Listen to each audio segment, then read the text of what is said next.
ছাত্র শিবির বাংলাদেশের ছাত্র রাজনীতির পরিবেশকে বিষাক্ত করে তুলেছে। বৈষম্য বিরোধী ছাত্র আন্দোলনের মুখপাত্র উমামা ফাতেমা বাংলাদেশের ছাত্র রাজনীতির বর্তমান প্রেক্ষাপটে ছাত্র শিবিরের ভূমিকাকে তীব্র সমালোচনা করে একথা বলেন। মঙ্গলবার রাতে নিজের ভেরিফাইড ফেসবুক পেজে দেওয়া এক পোস্টে তিনি এই মন্তব্য করেন।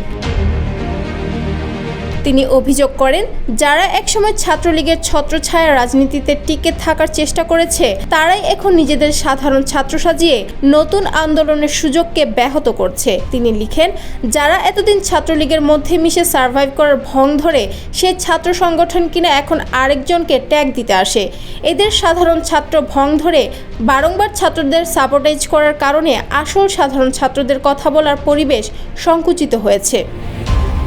যমুনা ইলেকট্রনিক্স ঈদে ডাবল খুশি অফার সিজন 3, যে কোনো পণ্য কিনলেই পাচ্ছেন নিশ্চিত ঈদ উপহার।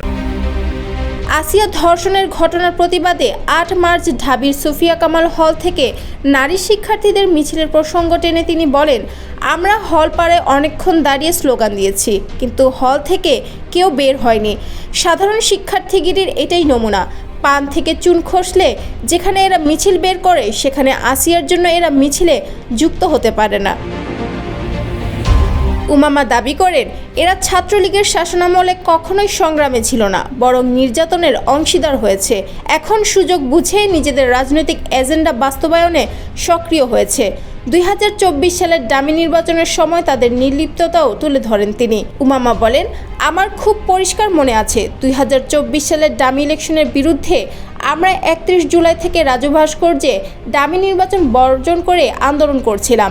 এরকম ভয়াবহ পরিস্থিতিতে তৎকালীন লীগের আড়ালে থাকা কিছু ভাই ব্রাদার আন্দোলন করছিল ঢাবিতে ট্রান্সজেন্ডার কোটা বাতিলের জন্য।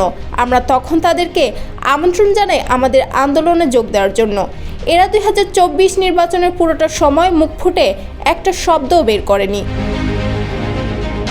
সবশেষে সাধারণ শিক্ষার্থীদের সতর্ক করে তিনি বলেন, যাদের কাছে একটা দেশে দিনে দুপুরে ভোট ডাকাতির টপিক থেকে শেখ হাসিনার তৈরি প্রশাসনের আনা ট্রান্সজেন্ডার কোটা বেশি গুরুত্বপূর্ণ ছিল, এরা এখন জুলাইয়ের ঠিকাদারি ব্যবসা করে।